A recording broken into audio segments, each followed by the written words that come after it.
Hello বন্ধুরা, আজ আমি এসেছি হজরত খানজান আলী রহমতুল্লাহ আলাইহের মাজারের ঠিক বিপরীতে অবস্থিত দিঘিতে কুমির দেখতে। দিঘির পার্শ্ববর্তী ইটের রাস্তা ধরে কিছু দূর এগিয়ে গেলেই বিনা খালার বাসা। সেখান থেকেই আজ আমি আপনাদেরকে কুমিরটিকে দেখাবো।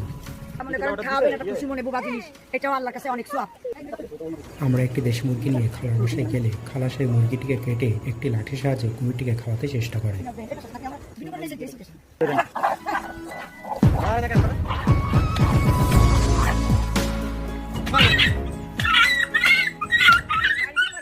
দুটি কুকুরের মধ্যে ঝামেলার কারণে কুমিরটি সেখান থেকে চলে যায়।